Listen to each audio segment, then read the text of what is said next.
Sridhar Vembuji, if you are around, if you can just share your feelings about this presentation, they'll be happy.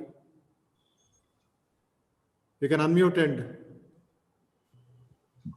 Yeah, it's really inspiring, Swamiji, to hear this children quote. And I actually get these quotes every day.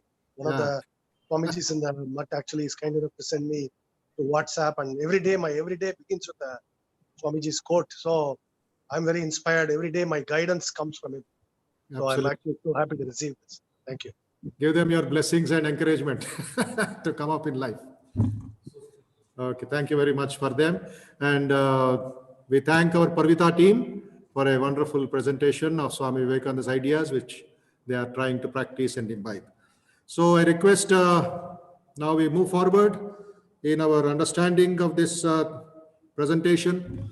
Srinivas Reddy, or commonly known as Srini, currently serving as Chief People Officer at Bharat Financial Inclusion Limited, part of IndusLand Bank Limited. He also heads the social impact initiatives at BFIL. In October 2020, Sriniji has been anointed as president for NHRD for Hyderabad chapter, which they are co-hosting today. In addition to being a national board member, Hyderabad chapter is one of the flagship chapter of the NHRD since its inception and is also the operational HQ for NHRD. Srinivas Reddy holds a master's degree from the prestigious Xavier Labor Relations, XLRI, Jamshedpur, and a bachelor's degree in electronics and telecommunication engineering from Osman University, Hyderabad. We are very happy that Srinivas Reddy and his team has co-hosted this, supporting us to spread this message of Swami Vivekananda. I request a few introductory words from Mr. Srinivas Reddy of NHRD Hyderabad chapter. Srinivas Reddy ji.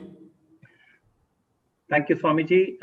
Pranam, and good evening to everybody. And I take the opportunity to welcome Sridhar ji and Shankar ji and all the participants and the members who have joined the Zoom call today. Thank you. And we are co-hosting this on behalf of NHRD along with Vivekananda Institute of Human Excellence. And I wish to thank here Swamiji for giving us an opportunity to work with them shoulder to shoulder. And I am also one of the people, fortunate people, to be a beneficiary of Ramakrishna Mutt, which is in Hyderabad during my early days. And the Mutt and the Institute has been doing yeoman service to the people who have the drive to succeed in life. And I am truly inspired with the vision of Vivekananda ji Swamiji in terms of self-discipline, which makes people stronger and move forward. The trust and openness, which is fundamental for building an organization and the society. The ethics and integrity, which are the bedrock of any human, communities, including organizations. And ultimately, the gratitude we all need to have for what we have been given and what each of us have been able to provide to each other, and the resilience. I take a few minutes to talk about National Hrd Network, called as NHRD. And the NHRD took birth on 2nd March 1985. And the underlying philosophy of NHRD is that similar inspiration from Swamiji. Every human being has the potential to do remarkable things in life. The HRD movement has started with the purpose to help the organization and individuals optimize human resources. We believe human resources have huge amount of potential if tapped properly. So what has been the vision for us is to acquire capabilities to perform various tasks as well as the present and future, to develop the inner potential of self and organization growth, to develop the organization culture where networking, relationships, teamwork, and collaboration among different people is important. As we speak, we are 13,000 people strong in terms of membership base in 30 chapters, and we continue to grow. And Hyderabad chapter has been started by Mr. Kantarao Garu, and we also have our President Emeritus Satyanarayana Garu on the Zoom call today. Thank you, sir, for being an inspiration to us. I just kind of move on to talk about what we as, and Hyderabad chapter is one of the chapters which has been leading chapters in NHRD across the country. And it was the largest chapter for quite a few decades. And it's now the third largest chapter. We have around 1,700 members as we speak. And we wish to work closely with the Vivekananda Institute of Human Excellence and actually do some really amazing programs in terms of finding talent very young and investing in them. What is the vision? I just want to spend briefly about what are we trying to do in Hyderabad chapter. We also, as Swamiji said, we are into human development, and we believe that that's what has made all of us. All of us have a day job. We work for different organizations, but we all come under this platform to provide, build human excellence in people. Hyderabad chapter, we have reformed the committees here, and we are driving a couple of focused initiatives for the next 2 years to come around diversity and inclusion, right? Like Swami Vivekananda ji said very clearly, all differences are in this world are of a degree, not of a kind, because oneness is what binds all of us. Similarly, we believe diversity and inclusion is extremely critical for the country and also the corporate world. So we have focused work happening in that area, which includes diversity in terms of persons with disability, women, and people of different walks of life. We have another track where we are working on new workplace and employee experience and happiness at work, technology and analytics, employee relations and compliance, spirituality, ethics, and values as one track. We believe that is extremely important to be the soul of organizations and societies to come. And leadership and learning, my colleague Pratyusha Sharma, she leads that. She's also works very closely with Swamiji. We also have one exclusive track, which is on young leaders and academic connect, where we work with different institutions where the young talent is being groomed for the corporate world. We work with the institutions in terms of building exclusive programs for those institutions and those students. And we would like to work very closely. And I take this platform and appeal to all the youth who are on the call today to reach out to NHRD Hyderabad. You'll find us in the public domain and become members. It's free, right? And please come and join our programs and be a party in terms of making more impactful journey in terms of human excellence. Thank you. And I take the opportunity to introduce Krish Shankar. I've been asked to do that. And Krish is our leader, and truly, he's an inspiration for all of us in terms of working with them. And Krish Krishnamurthy Shankar, Krish fondly called, is the Executive Vice President and Group Head of Human Resources at Infosys. In this role, he's responsible for envisioning the roadmap for HR, driving strategy, and implementing organizational priorities aligned with organizational mandate. Krish has over 30 years of experience and led several global HR functions across leading organizations like Bharti Airtel, Hindustan Unilever in London. And prior to joining Infosys, Krish was head of HR for South Asia at Philips. And Krish holds a postgraduate diploma in HR from XLRI Jamshedpur and has received an executive certificate in strategy and organization from Stanford Graduate School of Business. Krish is an avid reader, loves wildlife photography and trekking. And Krish is a football enthusiast and occasionally runs half marathons. I don't think it's occasionally, he runs, I think, quite often. He's very passionate about teaching and exploring new ideas in HR and organization development. Krish is based in Bangalore and operates from Bangalore. And Krish is a wonderful leader. We all work under his leadership, and he's been inspiration for all of us. He really revived National Hrd Network across the country. Thank you, Krish, for joining us. And now I leave it to Swamiji and Krish to take the next steps. Thank you, Swamiji. Thank you, Sriniji. Very interesting. You have been our old student, kind of alumni of the School of Languages. And now with NHRD under your belt and in your capacity, the human resources, human excellence message should spread from door to door and from institution to institution. That will be a great awakening of the human values and the spiritual values for the betterment of ourselves, personal and the national progress. Let us make India happy, our mother happy, our personal life happy. Thank you very much for a wonderful introduction. And we move forward in understanding today's topic, which is values, relevance in corporate world and nation building.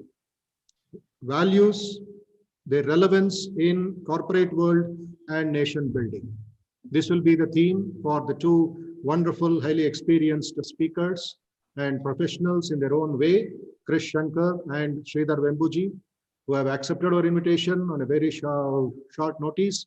And there's a festival time and also the working time for making India Atmanirbhar, etc. So at the same time, discussion is very important. Spreading the powerful ideas is very, very important. And we'll all move forward with Swami Vivekananda's blessings and vision. So the value system is a big question mark today as far as the youngsters is concerned. In our Indian culture, we call it dharma. Dharma of a student, Vidyarthi Dharma. What is the basis for which he stands? What is the foundation on which he stands? And we have the business dharma, Artha Shastra, the economics. Then we have the politics, we have engineering, we have medicine, we have a housewife, we have a monk, we have a retired man, etc. Everybody has to follow certain values. Some values keep changing, some values are eternal. Ahimsa, Satya, Asteya, Brahmacharya, Aparigraha, Shaucha, Santosha, Swadhyaya, Tapas, Ishwar, Pranidhana, which have come down from ages, which have stood the test of time, our grandmothers, our grandfathers, without much facilities in the villages, without electricity, without proper water system, still they had the highest values. India had its own mark in this world of business, world of culture strength. So somewhere down the line, we overlooked it. But last 8 months, all of you know that the corona has done a great education for us to introspect. Too much outward going. We were going at a very high speed. Then March 15th onwards, last year, we have been asked to slow down, asked to introspect, asked to analyze, and take a new leap forward. The Swami Vivekananda's mission and vision of Love India and the value system for which we are working day in and day out, which can make economics better, which can reduce the miseries of the society better. There may be biological needs, there may be security, there may be love, there is need, there is aesthetic needs, there are self-actualization. Of these, the lower needs connected with man's physical existence, such as the need for food, clothing, shelter, are the basic needs and are simply needs.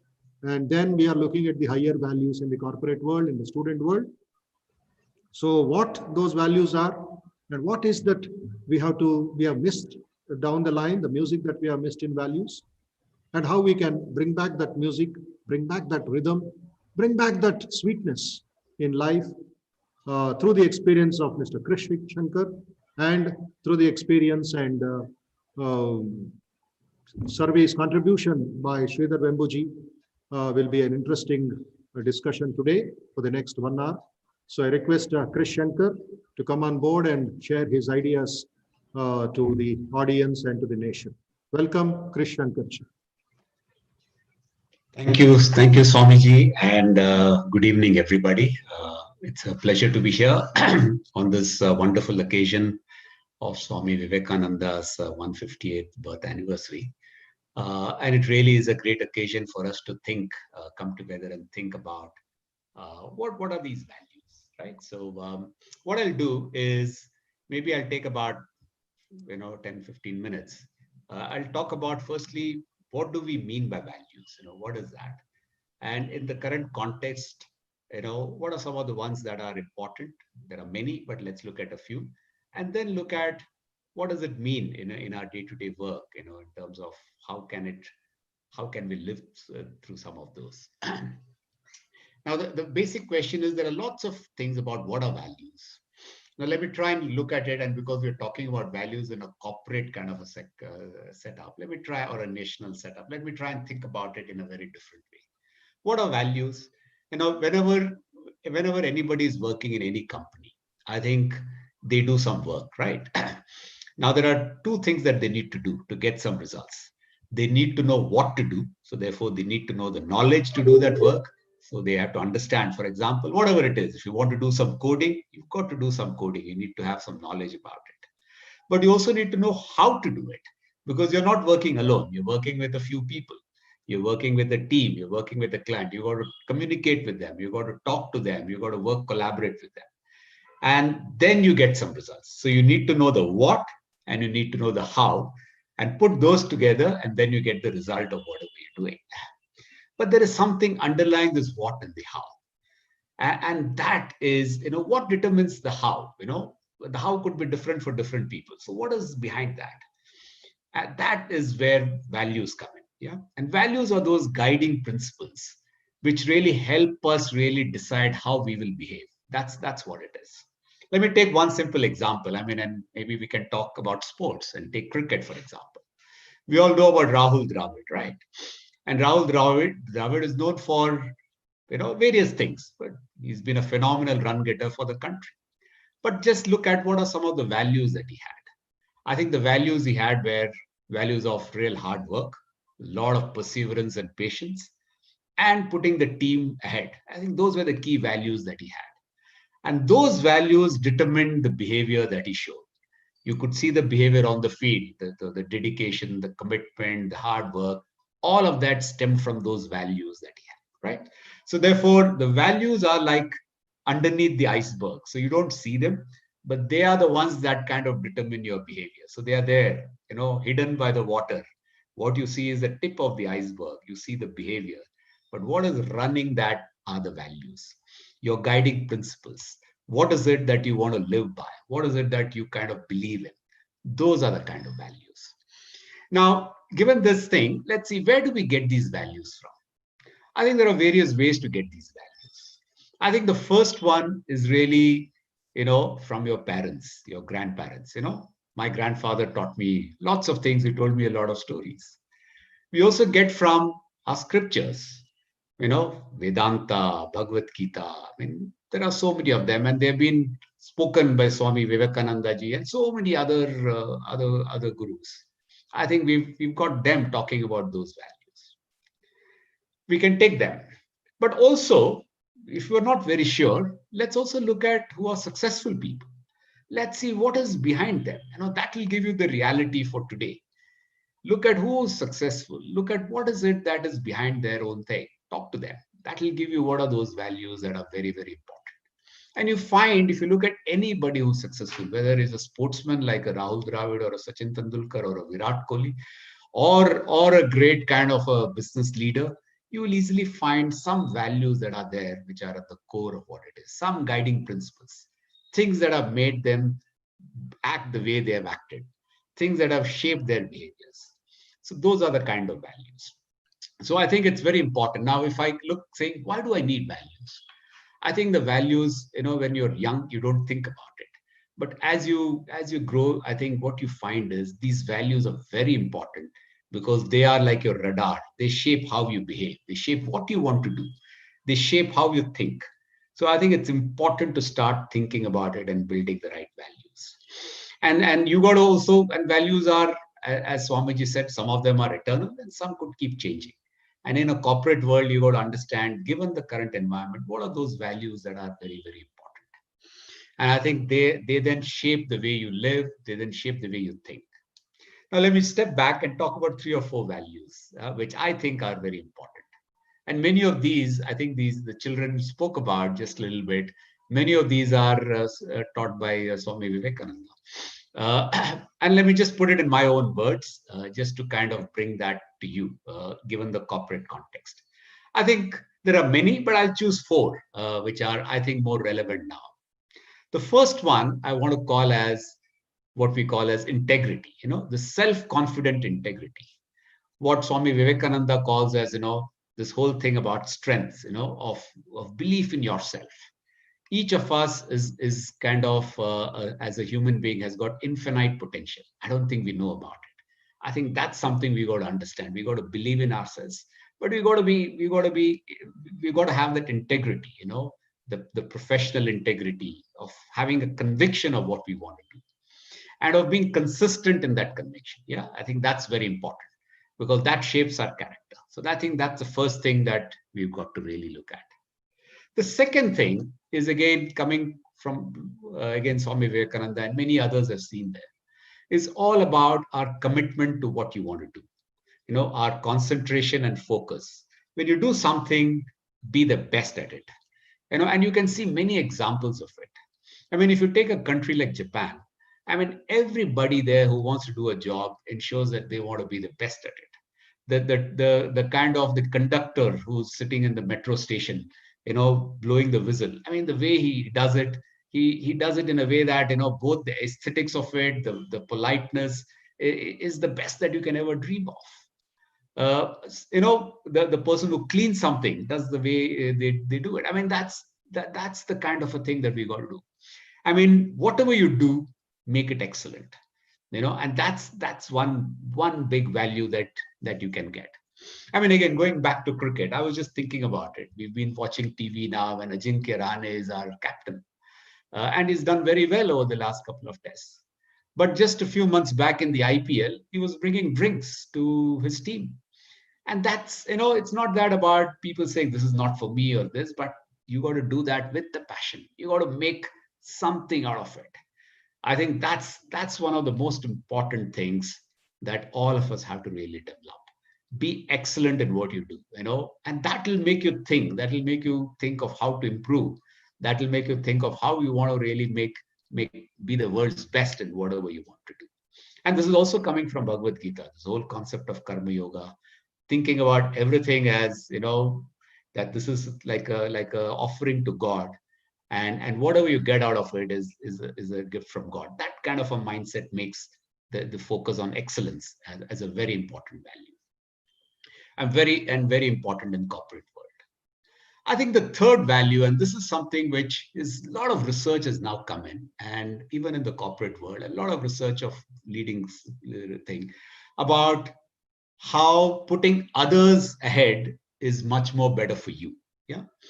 A lot of research. For example, there is David Destino, a professor at Northeastern University.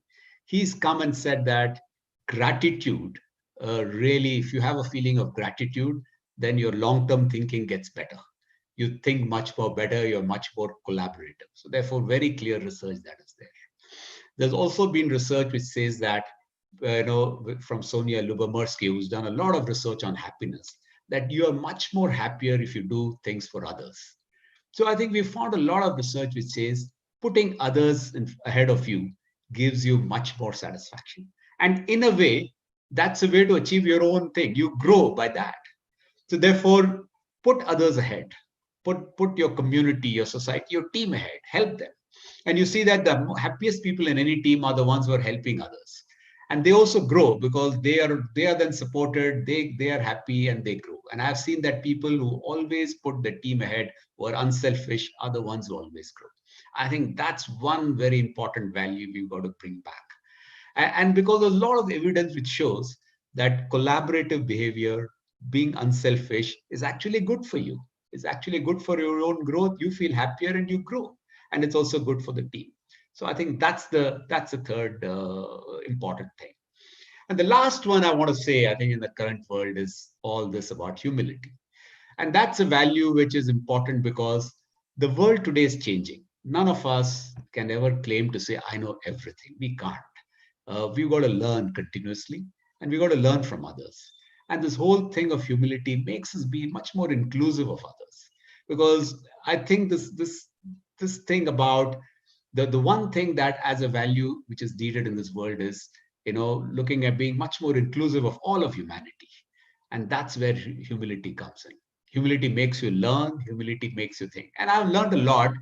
Just, early days, I've been a naturally shy person. So therefore, I was a little hesitant always. But I think what I've learned is through various knocks in my career, I've learned that, humility always pays, because you learn a lot.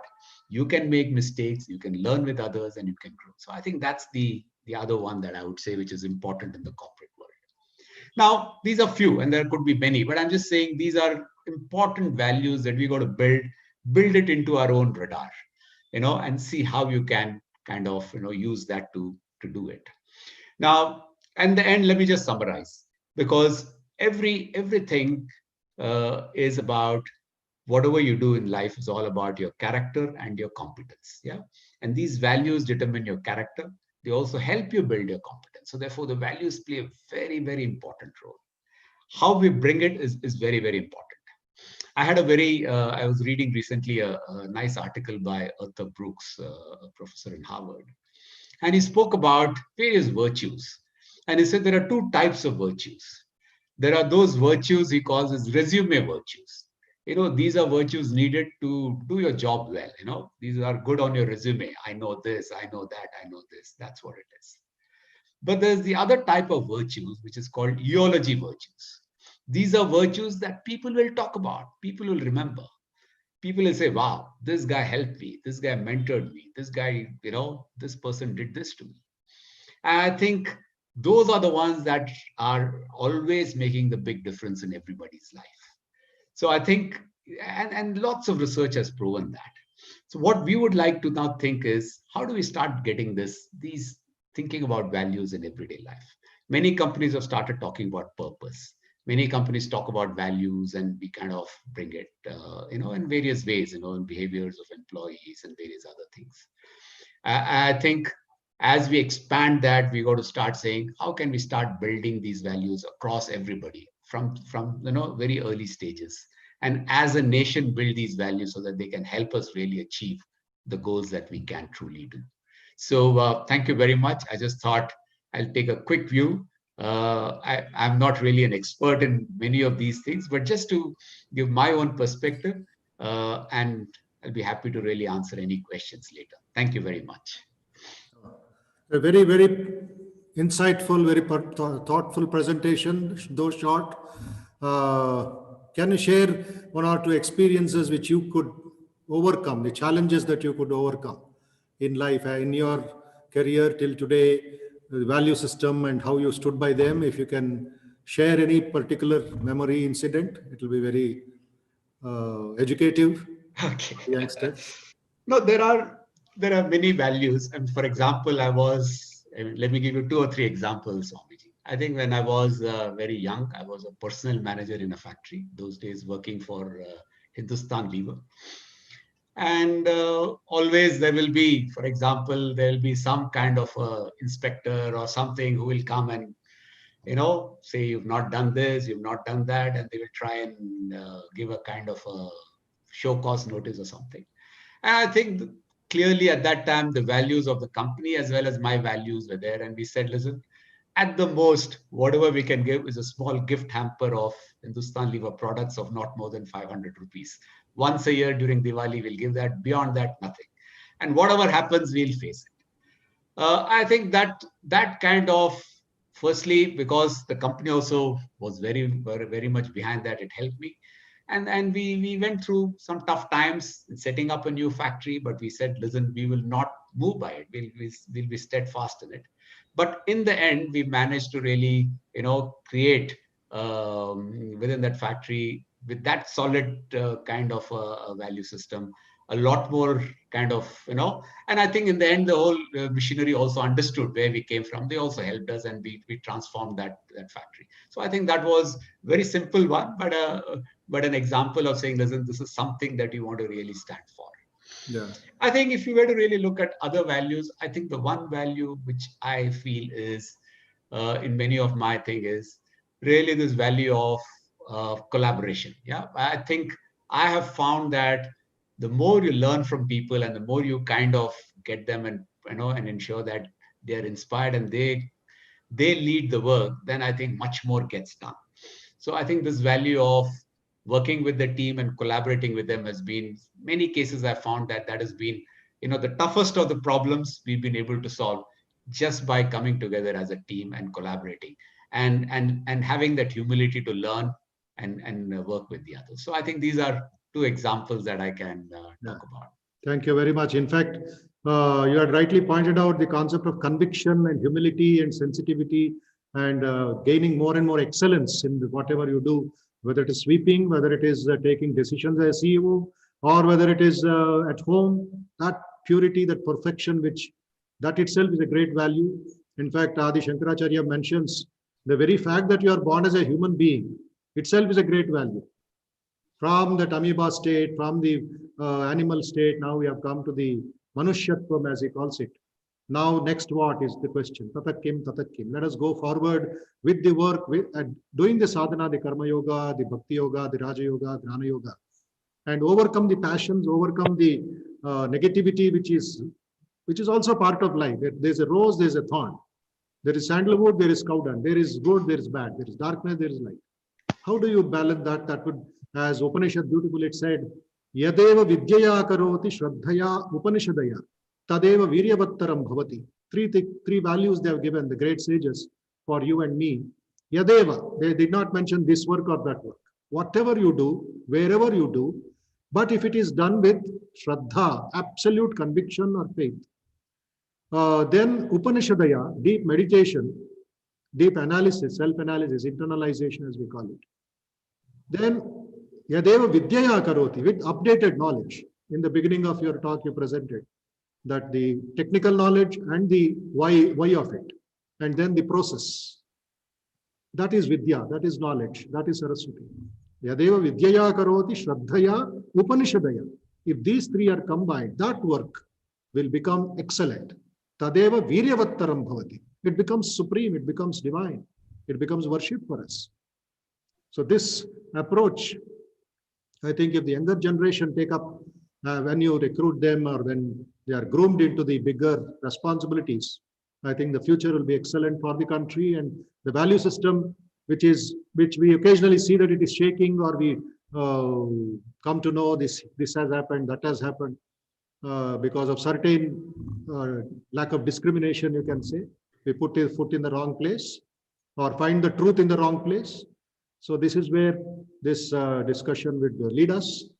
And we are very thankful to you, and hope some of our participants will have some questions or some things to ask at the end of this session. Thank you very much once again on behalf of VIHE and NHRD. Thank Krish Shankar, and hope to see you more often in our team and help us to take this message to the youth of India. Sure. Very happy to do that. Thank you, sir.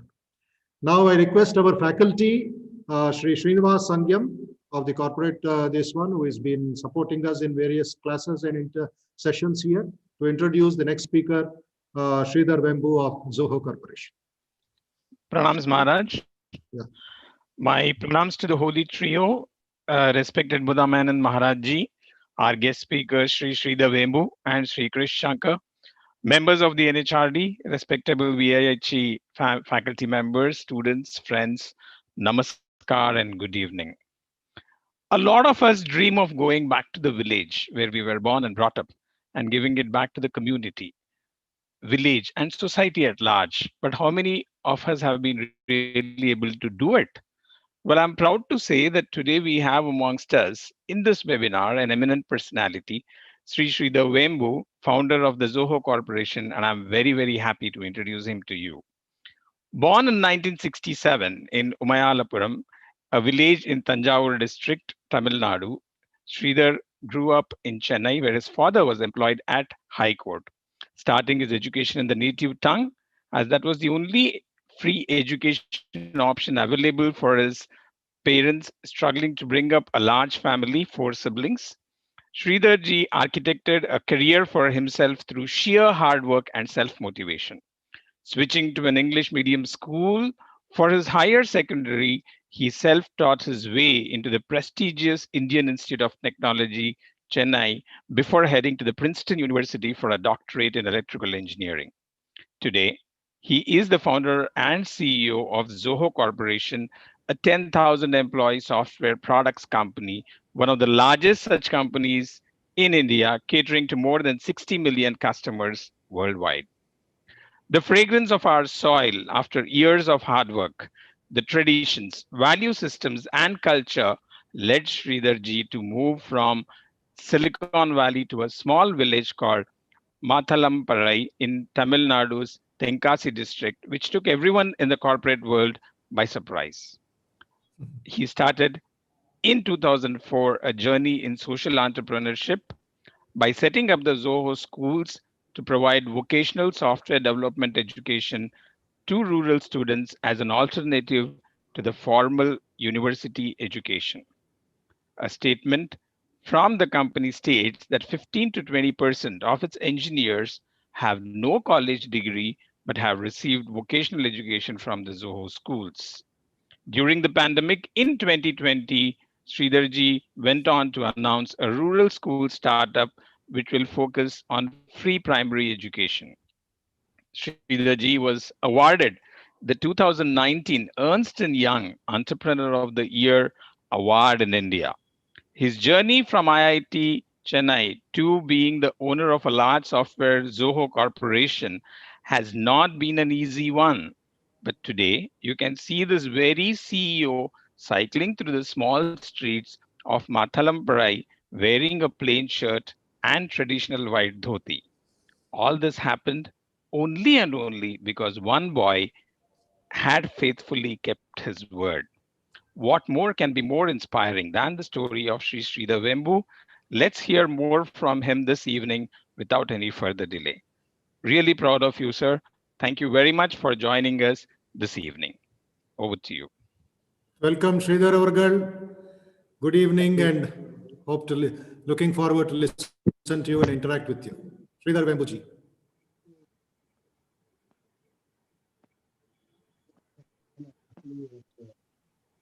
Comfortable that introduction that is too kind. Um, I want to actually talk about the values in the corporate world. One of the values that I emphasize is humility in our character, and that generous one. I have to apply that to myself, and that introduction I have to revise. I think somebody else wrote it in our company. I will permit this. I'm sorry to say. So let me start with what, from a corporate world perspective, from our Zoho perspective in particular, and particularly the vision as outlined by Swami Vivekananda for us, how we apply that in the business world, and the value systems that underpin this. First of all, our company is now 25 years young. It's coming up in the 25th year right now. And to persist and survive that long and to grow that way requires one to stay the course, be persistent, be courageous, be fearless, and at the same time have the humility to change course when events change. The business world is changing, as what Shankar also pointed out, and there has to be contentment, because there is a it could always be bigger, whatever, and there has to be some contentment. And ultimately, there is also the strength of character needed to stay true to one's conviction. A lot of these come together, and I'll talk about each of them in a little bit of detail and give example. And when you are a very young company, and when you are very young in general, one of the things you need is certain fearlessness and courage, spirit. That's the hallmark of youth. You need this because what is the, in particularly in the business world, we talk about. When you are in a motorcycle, you do want some fear. Okay? This is what I always tell young men in particular. You're sitting in a motorcycle, have some fear, please. Because you don't want to kill yourself, you don't want to hurt others. But when you are in a business context or engineering context, whatever, you need to cultivate fearlessness in your mind, because the worst that can happen is our ideas fail or projects fail. And then we dust ourselves up and try again something else. Okay. So there has to be that fear of failure and fear of death. And in the corporate world, death here means the company goes out of business, is one of the things that prevents a lot of people from trying. So we have to cultivate that fearlessness, that courage in our mind, and make it part of our character. And how does it apply to a company like Zoho? We have been a much smaller company than the giants in our industry. Even today, we're still about 50, 100 times smaller than Microsoft, Google would be. And normally people would say, how can you compete with companies much bigger than you are? Well, implicit in the question is, why aren't you afraid of it? Right? Well, why should we be afraid? What is the worst that can happen? That's the way I ask. Why should we be afraid? What is the worst that can happen? And this business is not there, we'll find jobs. It's not like going to die. So that is essential. That fearlessness is essential to being to achieving something in business. And that is something that our Swamiji has taught a lot. I mean, that do not fear, do not fear. That's the primary message from him. And that's something that I receive his words of wisdom every day from one of our Swamijis in the Ramakrishna Math, who is kind enough to share me this. And I also sometimes post them on Twitter. As a couple of days ago, I posted one a few days ago. So that is the fundamental. The second aspect that I took in our business world: who do you serve as customers? Who do you recruit as employees? And again, this is actually something from the mission of the art itself. I would say served, unserved, or underserved. That's a very important value for us. Served, unserved, or underserved. What do I mean by that? Let's take the employee context first. We talked about Zoho University or Zoho Schools of Learning, as it's called now, where we take high school graduates and train them to be software engineers and other jobs too, marketing, sales support, all those jobs too. Well, why do we do this? 90% of our population is actually not well affluent. 95% of the population is not affluent. Maybe 30 to 40% of our fellow citizens are actually would be classified as poor in some degree or other. And there's maybe 10 or 20% who are really deeply. I am in a village and I can see the power firsthand. I can see how deprived our fellow citizens can be. And how do kids born in that environment, how does that kid get to something in life? Somebody has to extend them a helping hand and create an opportunity. That is serving the unserved, underserved. And that is something that we kept as an intrinsic part of our value system from the beginning. We said we would take pride in hiring people who absolutely need this job in order to make something of themselves, where this job would make a big difference to themselves and their families, their communities, all that. And so we want to hire people to whom this job would make a big difference. And that is one of the values, and that is serving the unserved or underserved. From the customer perspective, it is the same attitude we applied. Rather than chase after the same customers as everyone is chasing, let's find customers whose needs are not being met today, unserved, underserved. And these customers may not have a lot of money, but they still have a need. And let's figure out how to address their need and ask for modest amounts of money, what they can pay. And that was another value that we cultivated in the beginning. So from the employee perspective, serve the unserved, customer perspective, serve the unserved. That is how this business works.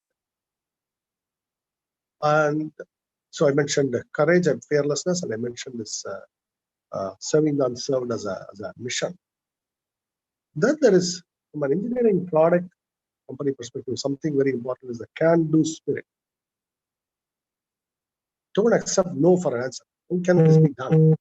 Rather than find the 100 ways in which it cannot be done, let's find the one way in which it can be done. Find a pathway. That's the can-do spirit. Stay optimistic. That is again something Swamiji taught us, that optimism is very important. We have to have faith in ourselves, faith in our fellow colleagues, faith in humanity, faith in the universe, faith in the divine, that if we put passionate effort, that something will happen, good will happen. It may not exactly lead us where we want us to lead.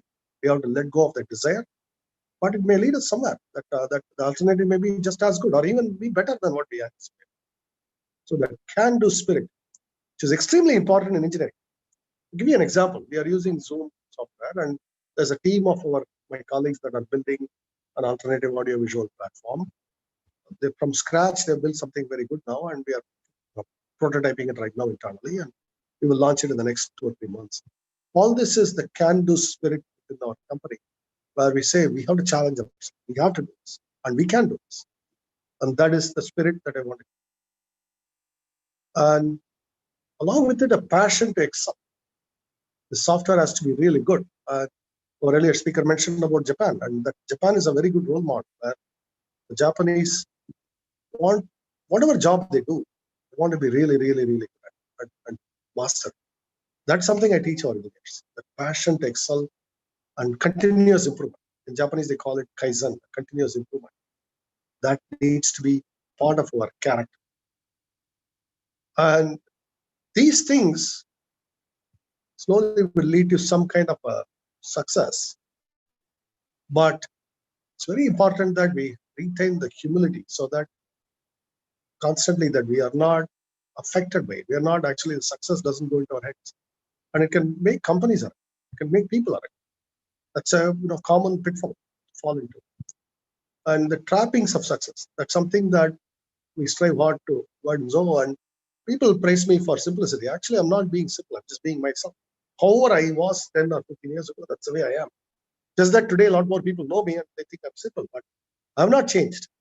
The world's expectation of me may have changed, but I have not actually changed in a very real fundamental way in this. And so it's not, that is something important. We have to have some core thing about ourselves, that like just because we get successful, we don't want to change all our friends, we don't want to change all our clothes, we want to affect our language, all of that, because then there's something fake about it. So that humility is essential virtue, and that's something that I cultivate in our company extensively. And along with it comes the ability to laugh at ourselves. Humor is very important. And I actually encourage people in Zoho to actually have a lot of this humor, this thing, and where they poke fun at leadership, including myself. That's important. We cannot take ourselves too seriously. That laughter is very important. Laughter is actually a very good form of, in my opinion, a meditation. That laughter, that we laugh at this thing very wholeheartedly. Sorrows kind of melt away in that moment of laughter. So that is actually a very important thing to remember. So and that only comes from humility. You only have humble, you can laugh at yourself. So when people poke fun of my dress, I laugh at them. I'm actually happy that my style of or non-style of clothing gives other people joy to laugh at me sometimes, and I'm happy with it. Okay, that's important, and that is important to have the ability to have that humor and laugh at ourselves. Is a way to not take ourselves too seriously, and that keeps us grounded. And then as you become successful, another thing that's important in success is content. I always ask, think about money, think about all this. I always joke, how many idlis can I have? Even if I'm hungry. 10 idlis, 50 idlis, 500 idlis, 5,000 idlis. So right, this answer doesn't keep scaling up. So in a similar way, let's say I accumulate 50 cars. I really cannot be in a few cents enjoying. Maybe I can enjoy 1 or 2 cars. So there is a level at which there's enough.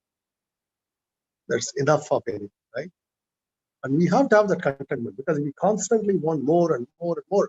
And the world actually is today, one of the problems with the environment is our overly greedy humanity, rapacious. We are destroying nature. And we cannot, and this complete sort of, we have become so arrogant as a species. We think we can reorder nature, entire nature to our will. That nature would have the last law. We are part of that very nature we are trying to destroy. So we are destroying ourselves. So it is extremely important to cultivate that contentment. And that has to start from India, because this is the land of saints. And we have to teach the world how to be contented in moderate well-being for all. That moderation and well-being, moderation. That is one of the reasons people often praise me for my network and all that. It does not matter to me at all, because my lifestyle is already fixed. I know what I wanted. This is enough for me. And I'm glad to have the resources to start a school and do some other works that I have a personal passion for. But I do not like to spend on myself. Like one good phone is enough. I don't need 10 good phones, and I don't need 10 cars to ferry me from place to place. So, and I don't need 50 houses all over the world or something. All of these are ultimately content. We need basic things, obviously, but I think there is an attitude of enough. And that also comes from us avoiding these prestige traps. Too many of us buy things to impress others, not for ourselves. And then we get tired of it, and then we buy the next thing, chase the next thing, constantly. So we have to ask, what is it that I want inside? What gives me satisfaction? For example, it is possible that watching a good movie will give you happiness. Then watch it, right? Don't by all means. But don't do something just to impress your friends to be cool, because that type of thing is a trap, mental trap. And once you're trapped, and too many of us get trapped in these behavior patterns where we try to live to impress others, and then it becomes shallow. So it's very important to avoid that, and particularly for young people, avoid this peer pressure to do something, to consume, to buy things, to buy these sophisticated brands, spend money we don't have on things we don't need. So that is the prestige trap. So contentment and avoiding this trap, these are some of the values that these don't sound very much like corporate values, do they? Because they are not really. They are actually personal values. Translated into the business world, they make for companies that can be lasting, can provide excellent services to customers, treat employees well, treat our communities well, and be strength for and pillar for the community. That is the durable form of capital our nation needs, so that we can lift up our own people. And this is again Swamiji's quote: we have to work to lift up our mass of people who are in poverty. Even today, when I travel around these villages, I see tremendous amount of poverty. And we have to work, and those of us who are well endowed, and I include myself in it, have to work towards this goal of lifting up our own people. And for that, we have to have all these strength of character, all of this. That alone will help us on this. And finally, there is something that I'm going to mention. Again, it's true for individuals and companies. We will go through trials and tribulations and suffering. I mean, this is something from the Buddha. All of us born are bound to suffer some pain. And there is a quote I found from a Buddhist monk: pain is real, but suffering is optional. That's an important thing I try to do.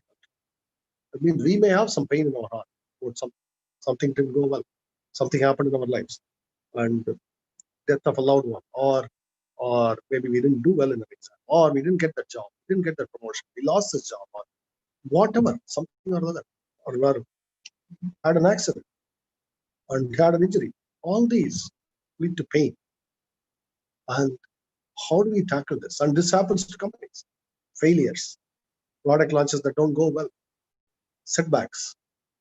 How we handle that ultimately is the strength of our character. And that is where spirituality, that is where your training in, whether it's bhajans, whether it's shlokas, all of that come in. Because during those times of darkness inside us, we need something to hold on. And we need this as individuals, we need this as groups, we need this as companies. And that is how we recover. And we have to believe. That is where I strongly believe faith in God, faith in divinity. All of that helps us. Because we are bound to something. We are bound to have some pain or the other to happen, because that's just the character of being born. Okay? And we, none of us can know the time and date of our death, right? That itself is a form of suffering, the Buddha had observed. So getting that internalized and having the strength to face this adversity, that's another fundamental thing. With this, I'm going to finish my note, and I'll be happy to take questions. Thank you, Swamiji. Thank you for the organization to give me this opportunity to be of use to you. Thank you. Yeah, very, very sensitive, beautiful, and very insightful for the younger generation, which you have been living up to. You have been practicing the kind of simplicity or humility, things like that. and Swamiji's ideas, which you have applied in your daily life and which you're continuing to do, I think this would be a very good platform for youngsters to know about you, because today we are lacking of role models. Swamiji said, you should have an ideal in life. You should have somebody to mentor you. He himself had Sri Ramakrishna. Abdul Kalam had Srinivas Subramania Iyer. Buddha had 5 gurus. Sri Ramakrishna had 4 or 5 teachers. So the younger generation are in need of such wonderful people, and at the lower level, at the village level, at the deprived level, I think then the balance in the society would be maintained, the alignment will be there. And Sri Ramakrishna beautifully says, the universal mother working in different forms, and how we worship her is real adhyatmikata, real spirituality. We're indeed very fortunate to have you, and have you part of our human excellence team, so that whenever time permits, you can share your experiences and see that the entire generation takes forward. We move forward to the small interaction with a couple of audience, those who would like to ask questions and share their opinions. Before that, I would like to request our faculty, Dr. Modi, to come online and share his feelings about the 2 talks that you felt. Dr. Modi, if you are around. Dr. Vivek Modi. Anil, if you can just check. Yes, Maharaj. Sir, please unmute yourself. You are already co-host, Modi ji. Yes, Modi ji, you can come online.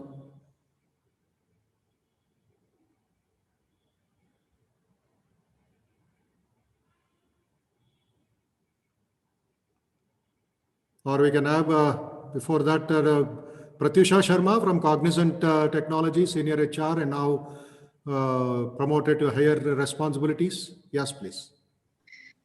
Thank you, Swamiji. Good evening and welcome to all. Pranams to Swamiji, and thanks a lot to Shankar ji as well as Hrd Network. And I think it was such an insightful session.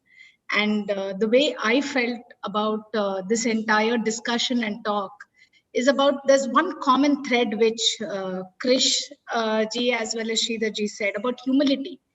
And how can we achieve success? It's not only individual and personal success, but it is also about the corporate success. I think if we start internalizing these values and looking at what we can develop as human beings, and that automatically will lead to a corporate success, right? And I think that's how we can see nations growing, businesses growing.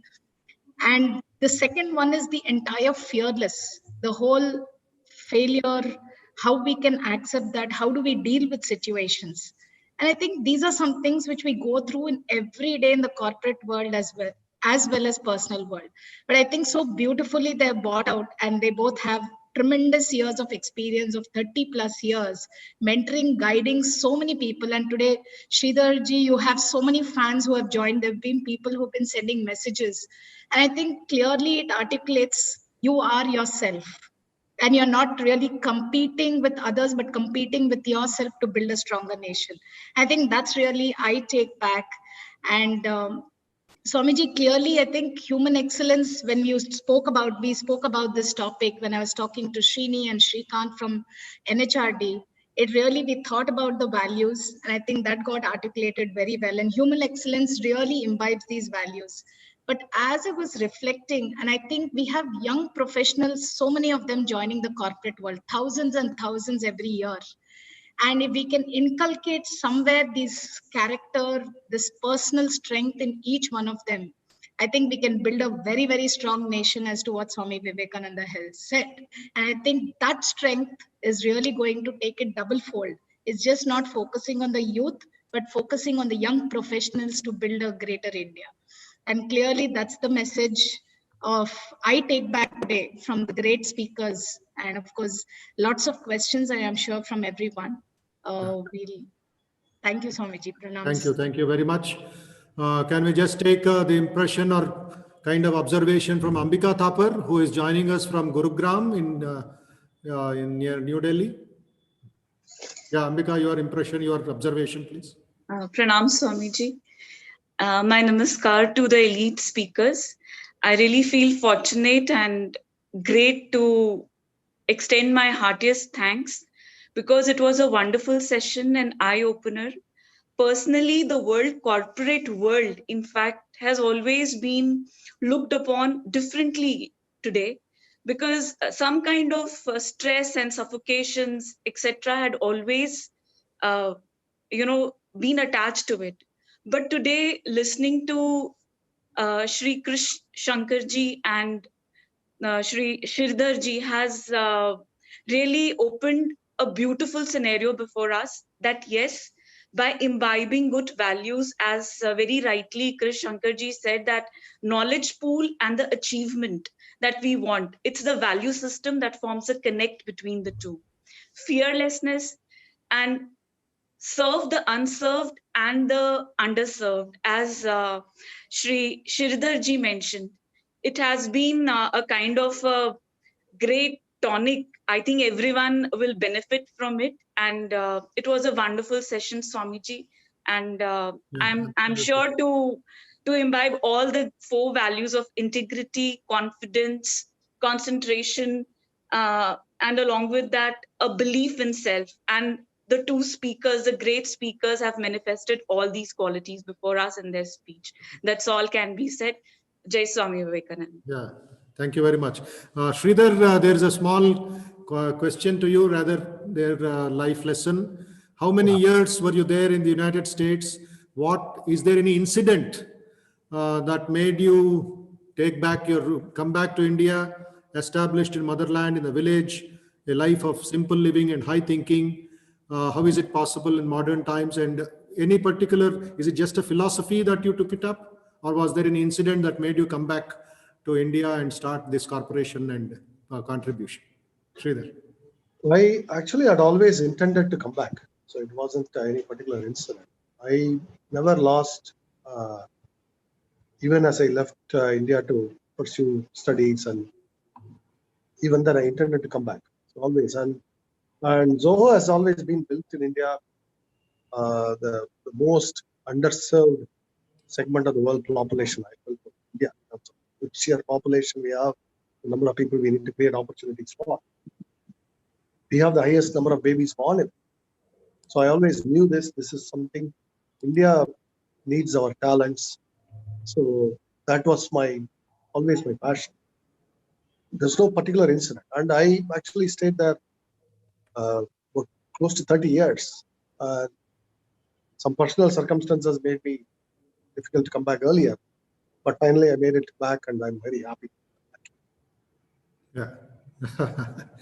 Can we take our Satyanarayan ji, who is the founder and the most youngest in the audience? Probably he's 84 young, who was founder of the NHRD in Hyderabad, and he has been a senior most faculty of VIHE. He was former in the Indian Air Force, retired, and now he is serving the Institute of Human Excellence. And how did you feel about this program today, and your thoughts on value system? Satyanarayan garu. You can unmute and speak. Mute. Yeah. Okay. Thank you, Swamiji. I'm actually excited and thrilled to listen to both Krish Shankar and Sridhar Vembu. In fact, Swamiji, you may remember, I have circulated an article about Sridhar Vembu some time back to all my contact group. I not met him personally, but I admire him so much. In fact, this country needs many Sridhar Vembus. In fact, they are making the America rich in Silicon Valley, all Indians. But I wish many people take the path of Sridhar. Thank you so much, Swamiji. I sat through the entire thing. I heard Krish. Krish is our national president. Of course, I met Krish on a couple of occasions. He's another value-based company. He's also working with a value-based organization started by Narayana Murthy garu of Infosys, who follows the path of Jamshedji and JRD, who are role models as far as values are concerned in this country. Sridhar and Krish, thank you so much for speaking to us, and this audience are lucky to listen to you. Swamiji, we are so fortunate that you are organizing such wonderful seminars, and you're making the Ramakrishna Math and the Vivekananda Institute of Human Excellence great, Swamiji, in the last 11 or 12 years that you are here, I think there's a sea change in the VIHE. We are all grateful to you, Swamiji, for what you are doing. Thank you, Sridhar. Thank you, Krish. Thank you, Swamiji, for the opportunity. Yeah, that's very, very nice of you to observe certain things. And we move on to our Ajit Singh, who was in the corporate world, who is our faculty of VIHE at present, dealing with communication skills and life skills, etc., training the youngsters, grooming them towards higher excellence. He will just share his thoughts with you. Ajit Singh. Pranam, Swamiji. Pranam, pranam. Am I audible, Swamiji? You are very clear, very clear. Yeah, Pranam, Swamiji, and pranams to all the speakers, distinguished speakers, participants of the seminar. In fact, I was a bit nostalgic when Srini was mentioning about NHRD getting started in 1985. In those days, there were only about 4 or 5 members like Satyanarayan sir, then Bhatti Prolu, Vijay Kumar sir, Ramchandra Rao sir, and I was a young HR professional who was there for running around. When coming to the topic today, values are something which are very close to the individuals, and likewise values are also very close to organizations. When we as individuals are working for organizations and being an employee in the organizations, there are certain values which each of us have to keep it to ourselves and adapt to the value system that the organizations like to promote. Now, after listening to these 2 speakers, Sridharji and our Krish sir, they have beautifully blended those personal values and the corporate values, how an individual with his boldness can go forward, not only maintain his own values, also maintain the organizational values, and also imbibe these values in the other employees. We all being from the HR field, Srini and me have been working together, we have worked together in some organization. And being from the corporate HR field, I feel these 2 distinguished speakers have really given a very good talk. And especially Sridharji, the way he has given the value of being self-satisfied. Unless and until we need something, we should not get pressurized. We should not get into the vicious circle. And Krish saying about humility, I think if these values which have been spoken in this webinar today, if we are able to, on the ground, percolate it down, I think that will be a great service to the nation, great service to the mankind. That's what I would like to say. Thank you very much, Swamiji, for giving this opportunity to me. Ajit Singh ji, on behalf of VIHE, you can say what kind of training is going on here and how many have been successful in their life. Somebody had made some observation. You can just share on my behalf. Yes, Swamiji. I think actually I wanted to share that since being a HR professional, I thought let me also become a HR professional. Now, my journey from human resource to human excellence. I would like to say a few words about that.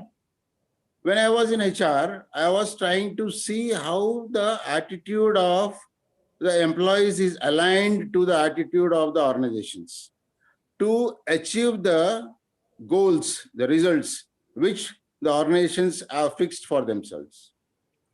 Now, from human resource coming to human excellence, when getting associated with VIHE, here, we are not talking about aligning the attitude with anyone. We are only talking about how to create an attitude. And that creation of attitude through imparting human values and imparting life skills. At VIHE, we have been focused on how to imbibe these two things like human values and life skills to the school children, to the college students, to the corporate employees, young employees, and now even older employees. We have also taken some sessions. So we totally transform the younger generation to take on the world with absolute boldness. The speakers have also spoken about being bold. So we imbibe these values and make the children bold to take on life in a very successful way. We have participants who have gone out of Vivekananda Institute of Human Excellence. They have become IAS officers. They have been very successful in life. They have become great musicians. They have become great sports persons. They have ventured very tough adventures. So we basically focus on imparting human values and life skills to the participants. Recently, we have also signed MOU with AICTE for developing lessons for their portal called Swayam. In fact, our lessons should have been online by now, but because of this pandemic, we could not do that. But by July, the next semester when it is starting, VIHE's lessons will be there on the portal Swayam, which is a graded course, and all the engineering students across the country can access to these portals and also go through the lessons and also appear for exams. Sorry, whatever marks they get, that will get added to their main exams. Thank you. Thank you, Ajit Singh ji. Question to Mr. Krish Shankar, and also to a common question, just to revive some thoughts. The participant is asking, what was your biggest challenge during your journey, and how did you transform that into an opportunity? Your words to the youngsters. Mr. Krish.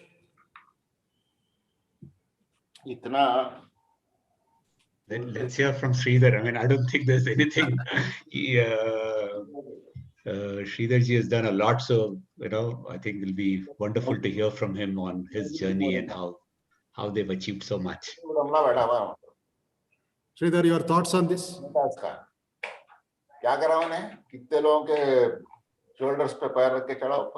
Ajit Singh, you can, yeah. Sridhar, your thoughts on this if you are around. Yeah. So there was a period in which our markets we were serving, primary market, collapsed. Basically, this is the global bubble and burst problem. And we were serving a particular market segment called optical networking at that time, optical communication network. And the market collapsed. This was happened in 2001, 2, 3 time frame. What it means is most of the customers we were serving vanished. They went out of business. The market proved to be very unviable, and they could not sustain. And these were our customers. So there was a period when we suffered a decline in revenue and decline in morale, all of that. Those were challenging times, dark times. I remember sometime in 2002 thinking, I'm going to the office, I'm going to work, but I don't have a lot to do. There's not enough work, and how long can it go on, right? And we had to find something new to do. What do we do with our talents, our lives? So led to a lot of soul searching. I was reading spirituality. I was thinking about business, thinking about problems, and digging our way out of that was one of the biggest challenges faced in life in the business world. And it built a kind of strength of character. I realized fundamentally it's a spiritual journey, because you are going to face the challenges, it's suffering, it's trial by fire. How do you come out of it? And you have to have the strength, internal strength, and the will, power of will, all of that you have to build. And that is where a lot of this came, and from that suffering, and that was a challenge that I faced. Finally, by 2004 or 5, we had recovered enough, and we were on a better path. Yeah. Thank you. Thank you. Thank you very much. There's a nice question, a practical question by one of our participants. What will be the role of social startups in shaping India and your advice to young entrepreneurs in that field? Is a question for me? Yeah, both of you can share. Role of social startups in shaping India, advice to young entrepreneurs in that field. Clearly, we are now spending a lot of time online on our devices, interacting with others. Like now, we are interacting with others online too. Right? This is also a social kind of an application. Right now, what we are on. So it is important that we master these technologies. And the reason for that is we are importing all these technologies like Zoom, but we are not exporting enough as a nation. As a result, either we have to export our own people as migrant labor, migrant workers, migrant talent, or we have to rely on debt. We are doing both. We are actually borrowing money. India is borrowing money, and we are exporting our people to compensate for the goods that is flowing in our direction, goods and services. So we need to master these technologies. That includes these social media apps that we need. But I'll also say we have to avoid this. Some of these social apps have very unethical practices, privacy violation, addictive behaviors, make people hooked to them, like a drug addiction. We have to avoid this. We have to have some ethical software building practices where we don't addict the user. Because young minds can get addicted. So that is also important, because something that is useful in moderation can become an addiction and toxic in excess. It's like food itself. Food is necessary, but excess of food is gluttony, right? Can lead to illness. It's the same thing with these social media apps. So we have to be careful there. So that is what I would say. And we do need to build those in India. And so I see a tremendous potential, but we have to figure out how to make them popular. Yeah.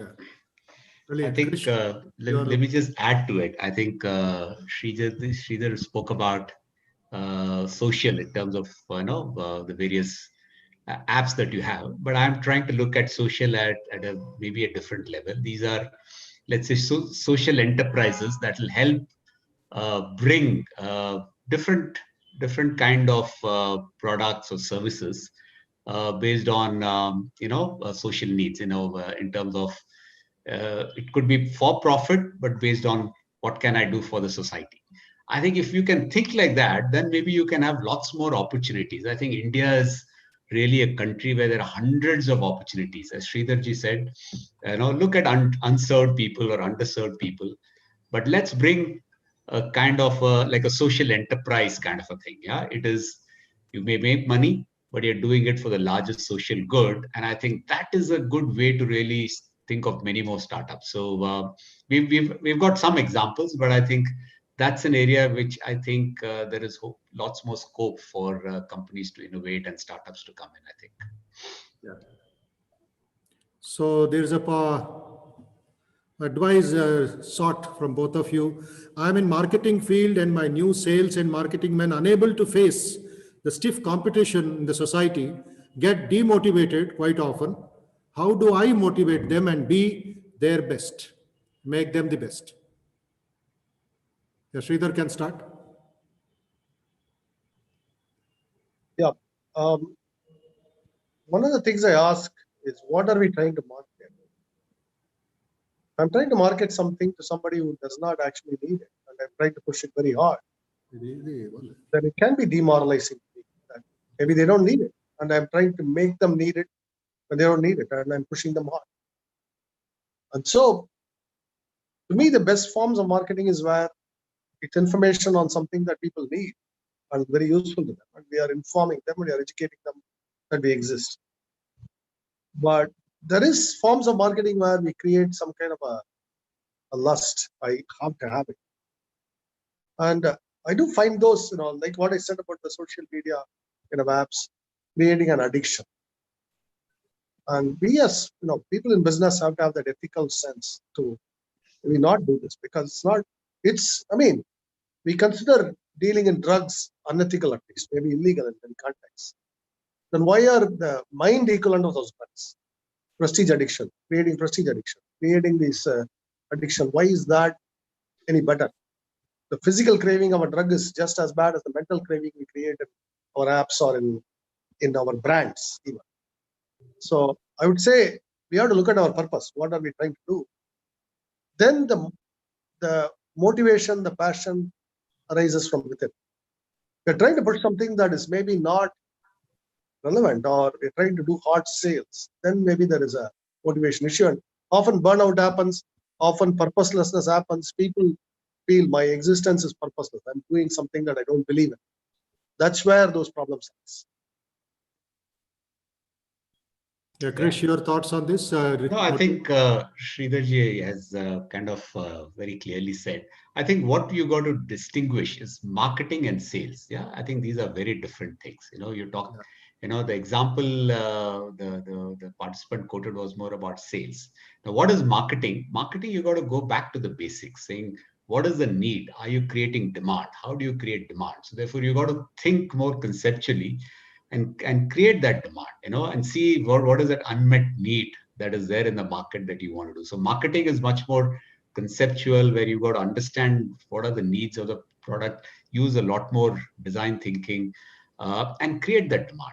Selling is going and selling. If you don't have that demand, but you just go and blindly selling, you may not be able to do if there is. So therefore, I think you got to first conceptually go back, think about what it is, how do you create that demand, and then go with the selling. So I think just keep the distinction. Maybe that will help you clarify. Yeah. There's a question from one of the participants says, corporate governance is becoming a difficult task today because of bossism and no voice in the operational staff to say no. How to come out from this problem to save the corporate? Or is it just a illusion, or is it a real fact that the corporate governance is at stake because of some superiority, some bashing here and there? Krish, can you just solve this problem of I think every company has various safeguards. You know, there are various large companies. You have whistleblower, you have various policies that really ensure that if people have any kind of a problem, they can kind of raise their voice and complain and take action. Yeah, and I think all companies have that. Policies against sexual harassment, policies against any grievance they have, or whistleblowers. So various things are there. I think the point is, at the deeper level, it is about, in the end, it's all individuals, and all individuals are not the same. You know, each one is different. And I think that's where there is this role of training people, where we're creating more awareness of the leaders, creating more awareness amongst managers is there. But I think, what I would say to the person who's asked this question is that I think all large companies nowadays have lots of forums. You know, every company focuses on being more inclusive. Every company focuses on being fair, and everyone does that. I think you have to raise your voice. I think the right companies will kind of listen to it and have different ways to really sort it out. So I think I would not say that corporate governance is wrong. I think there are most companies have good processes in place, but still there are areas that we can continue to improve.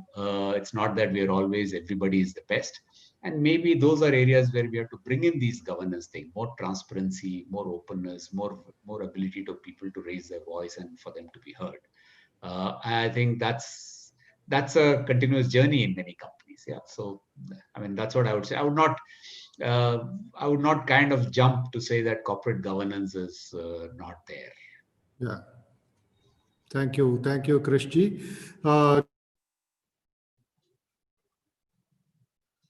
We can say younger generation to have a bridge between character and career, because at the end of the engineering career or in any other profession, there's a big leap for getting the best placement possible, but at any cost. There's a lot of things happening that we get to know, but the character is being questioned today. I know the IQ, the EQ, and the SQs question, the happiness quotient, everything comes into picture. But the younger generation needs somewhere the blending between character and career. That softening, that purity, truthfulness, these eternal values have to be given to them very strongly. How do you feel, or how get them trained in such spiritual values that Sridhar mentioned or you also mentioned on a long period of time? Yeah. No, I think, see, these values are, most of them are very basic humanitarian kind of values, honesty, integrity, commitment, humility, courageousness, boldness. These are all key values that we should train them. But the point we should also say is that the world outside is not all going to be rosy. The world outside is always going to have its ups and downs. People are all not the same, they're not all going to be the same. So I think that is where we also have to build in this thing about resilience. You got to have a belief in yourself. And that is very important. That conviction and that self-belief is very important.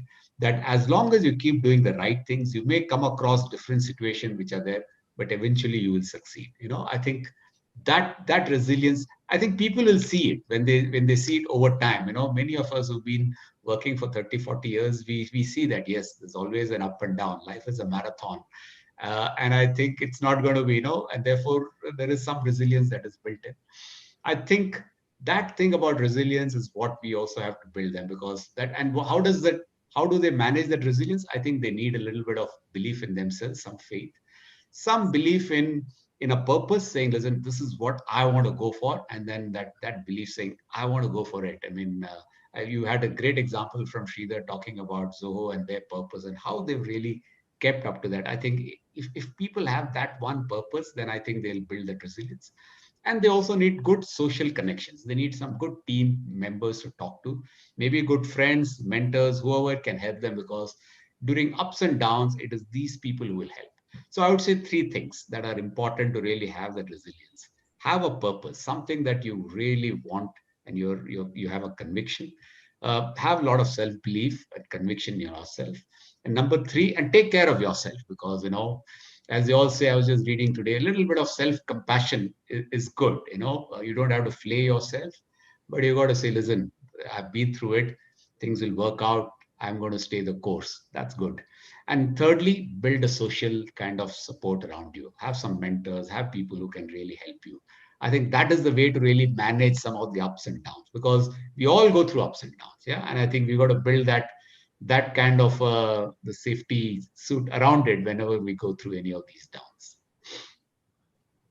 Yeah, fantastic. Can I get Sridhar Vembu to just say to this person who is a government school teacher, and many of the government, since you are working in the rural areas and with the schools and upbringing, we find that the government teachers per se says they don't have much faith in the values, and they don't impart them to the younger generation. How do we bring about that change in them? It is important to inculcate values in students. Kindly respond. Yeah. One of the things that I would advise when you are a government teacher is put your own children in that government school. That would immediately help us make the school better, because you have a personal stake in the school that we have to make it successful. So that's one thing that I would recommend. These are small things that we can do that immediately have an impact, because it sends to it's also a signal that how do we make people trust the government school. And at an individual level, I mean, government schools have challenges where, for example, maybe sometimes not enough resources, or sometimes students come from very challenging circumstances. Personal example, setting a personal example helps. If you are passionate about the job, we want to help the kids, showing them love and care. This is something I find in our village school, where most of what we provide is not education, but love and care for the children, because they come from very challenging circumstances that make you weep, given the challenges they face. Drunkenness in their fathers, and sometimes very broken situation at home, all of that suffering. At a very young age, 10, 12, they endure this. So showing them that we love and care about them is probably the biggest thing that we can give. And given the poverty of our children in so many of these government schools, that would probably the most important thing that I would say. Yeah. Brilliant answer, Sridharji. But what worries me, and one of the questions put by the participant is the instant gratification of the younger generation, addicted to social approval and social media, and then the glamour that they take. How do we make them focus on building character, which doesn't come overnight? This is an eternal challenge. I think every generation there is the job of humanity is never finished, because every generation has to learn the lessons new again and again. It's not like children are born with all the spiritual wisdom of the past. We have to learn it. That's just the eternal task of shaping, molding our human minds, humanity, to be civilized, to be helpful to others, to live in harmony with each other. All of this takes work. It's spiritual work. It's not just educational work. It's spiritual work. And so present day offers more challenges with the social media and all the instant gratification you mentioned, but they are not different in fundamental nature. They've always been challenges like this. So again, we have to reach through those channels. Like our Swamiji in Ramakrishna Math, who sends WhatsApp messages of Swami Vivekananda, bite-sized quotes. Yeah. Those are the kinds of things, small videos. We have to take those channels, YouTube, and we have to spread this message. People will come across along their wanderings everywhere. They may come across this message, and that will resonate at some point or another. That is how we have to do this reach to young minds. Yeah. I would like Krish to say something for this problem between the personal value and the organizational value. Personally, I don't want to do it because it is unethical or there is something happening there, but the organization says you have to do it for a larger interest of the employees. Is there a conflict there, or do you think some is a compromise? Is it to stand against something, ethics and dharma? I think, I think these are always situations that may come. But I think the first thing that I would say is that you got to talk about it, and I think that is where saying why you feel this is not right and why that is right. I think amount of discussion needs to happen. And I think any organization will be open to this kind of a discussion, saying what are the different kind of points of view, etc., etc. And I think it's important to really understand what it is. That's the first step. I mean, we cannot just jump to a conclusion based on this. I think basically, if I were to look at it, there are three choices we all have. There is an exit, there is a voice, there is a choice, right? The choice is that you say, okay, I will do it. There's a voice that you raise the voice saying why, what, and I think that is the thing that we all have to take, saying why are we doing this? I don't believe this is right. Talk about it, and then you will get an answer to it. And the last one, if nothing works and you really feel that this is against all your values, then exit is the other choice, because there are other places to go to. So I think we've got to understand. I'm just saying because we got to understand from the other person's perspective. If you also look at most organizations, they also want to do things the right way. Most organizations have their values, they're all ethical, and they also want to do the right thing. So that is always there. It is just that interpretation and maybe individual people involved. And that's why lots more discussion, getting more people involved is important. And once that discussion happens, then maybe there'll be a way that will come out of it. If not, then I think you have these three choices: exit, choice, or voice. And I think you got to use any of those as you go forward. It's a real challenge walking on a razor said sometimes, because Vyasa himself said the walking on Dharma's path is like Kshurasya Dhara Nishita Duratyaya. It's like walking on a razor edge. But then if you are trained to walk, it is possible to cross over the hurdles, like the high wave and the low waves in the ocean. There's somebody skimming through that, learned how to skim through the scuba diving, etc. That is where, Swamiji, the one thing we all have to learn is to disagree without being disagreeable. That's a very important one. Because the way you say your points, put it objectively, disagree, but not being disagreeable, don't make it personal. I think is an important one, because that will increase dialogue, that will increase discussion, and you'll probably end up with better answers. So that is something we all have to develop. Yeah. There's one point from the YouTube participant. Do you think we can take up interdisciplinary approach towards imbibing philosophy of management and leadership? Can we try to take this message to the field of humanities also? Interdisciplinary approach towards imbibing philosophy of management and leadership.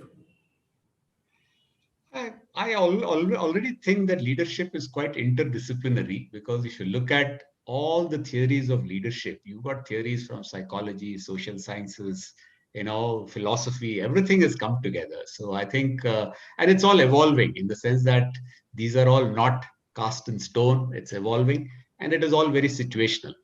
And a lot of leadership, a lot of decisions on leadership are decisions based on values, and that's where spirituality also comes in. What you believe in also comes in. So I think, in a way, understanding a little bit of, a quest of spirituality and understanding a little bit of philosophy really helps people be better leaders as they go forward. So I think maybe there's a scope to really do a little more of that. I think the other part is many of us really, and I think one way is really, one of the things you see is we've got to experience things, and that is something many people don't do. If you look at many of our students in our MBA schools, I don't think they experience different things. So maybe we got to ensure different ways. Maybe they can work on social projects. Maybe they can work with villages. I think experiencing the different thing will really make them think about leadership and management in a very different way. So I think that's probably another area we can bring in our management education, I think. Yeah, fantastic. Sridharji, can you just elaborate on how in the corporate world and in the younger generation or the middle generation, the Swamiji's ideas can become a reality in their life? How do you have any program, or shall we make a plan, some execution, some training, Swami's ideas per se of his nation building character values? What steps we have to take for the youth to focus on Vivekananda's sayings? Yeah, so this is actually a perpetual work. There is no end to this. Constantly, we have to be on it. In the business world and in the personal world, ultimately we are in the business of shaping minds, shaping our thoughts, and how to think good thoughts. Because those good thoughts, our actions have to be based on those good thoughts.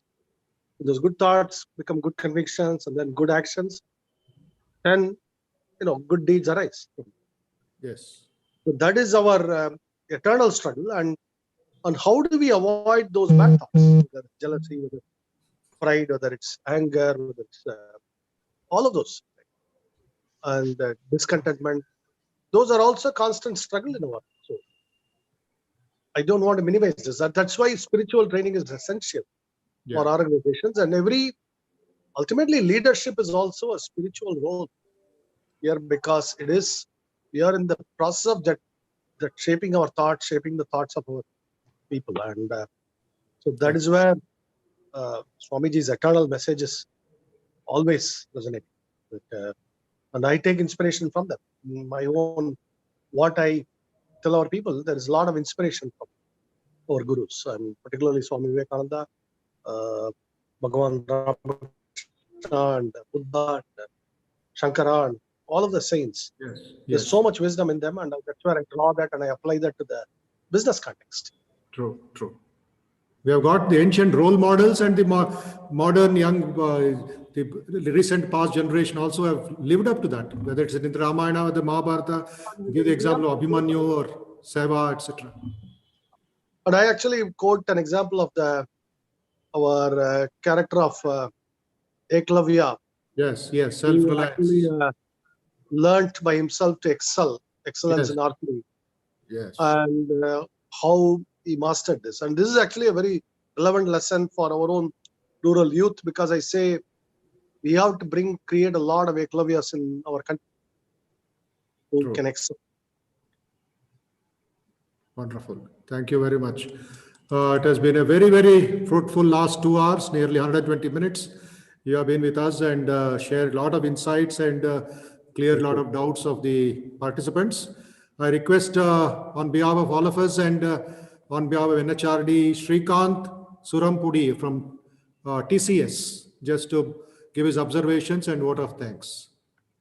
Shrikantji, namaste.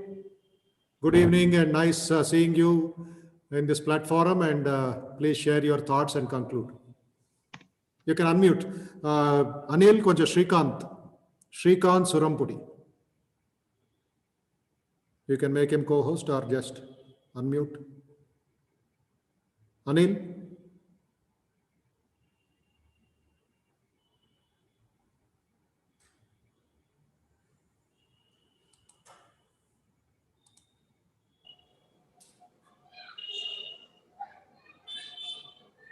Yeah, Shrikant, you can speak. Namaste, Swamiji, and Namaste. my pranams to everybody in this wonderful session.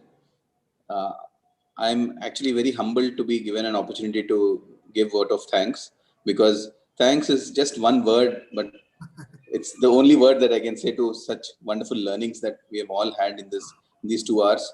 And honestly, these 2 hours just passed, we didn't realize, because there's so much of wisdom, so much of knowledge, and so much of pearls of wisdom that came in from each of you, bringing in a common thread between our history, culture, and what is required for management and for the future, values, ethics. So I was just always thinking about one quote that I have personally followed of Swami Vivekananda ji, is all power is within you. You can do anything and everything. And that actually got reiterated when Sridhar just said about Ekalavya. So it's all within us. We can achieve anything. So both the inside of it and also the outside of it, how we need to take care. Krish has so wonderfully mentioned about our own, taking care of our own selves as well, while we are taking care of the spiritual and the emotional side of us. It's also important in the current times to take care of ourselves. It's been a wonderful, whole bunch of information that we've got. Fortunately, because of technology, it's all being recorded. We can always look at it again. We need not feel that we missed anything. And I'm extremely happy that under Srini's guidance in NHRD, we are doing a lot of activities where we are collaborating with like-minded people like all of you, and taking the objective of making a difference to people and the younger generation in future a reality. So I'm extremely thankful, and I can only say thank you very much to all the participants, to the speakers, Swamiji, for always spearheading these kind of movements. I've been witness to multiple interviews that he does with sports personalities, with multiple people who from various backgrounds, inspiring the youth all through. And I think this is a great step forward once again. Thank you very much. And thanks, Pratyusha. Thanks, Srini. Everybody. Thanks, Krish, Sridhar, and finally, Swamiji, and to the entire, all the participants. Thank you very much for this opportunity. Thank you, Shrikant. Very nice of you. As I said, there's a movement. This is a process. It's not just a session. 2021, let us make it very, very fruitful, very purposeful. And the younger generation who had kind of uncertainty, who had certain dilemmas, who committed suicides and went in the wrong directions because of the COVID and other problems. Now, I think with this ideas shared by these two wonderful people and the system that we have, the treasure that we have of Swami Vivekananda's teachings, etc., would take a long way forward to make shock absorbers very stable, and infrastructure can be built on them, character, spirituality, seva, and all these can become a reality in life, not just a myth, not just a misnomer for tabletop discussions. I think it has been wonderful. I thank on behalf of VIHE, President of Hyderabad chapter, Sriniji, Sridhar Reddy Garu. Once again, offer my thanks, namaskars to Sridhar Vembu, and to Krish Shrikant, to Krish Shankar, Pratyusha, and the entire team, and hope we'll have more sessions in this year for the benefit of the youth and the corporate world. Thank you, Sridhar. Thank you, Krish. And thanks, everybody. We'll end now with a small prayer to the universal spirit. Om Asato Ma Sadgamaya Tamaso Ma Jyotirgamaya Mrutyorma Amrutangamaya Om Shanti Shanti Shanti Harihi Om Tatsat Sri Rama Krishna Arpanamastu Loka Samasta Sukhino Bhavantu. Shubharatri to everybody. And may Sri Ramakrishna bless you, may Vivekananda bless you, and wish you good health, strength, and peace in 2021. Thank you, Sridhar. Thank you, Krish. And thanks, everybody. Namaste. Thank you, Swamiji. All the best. Thank you. Thank you.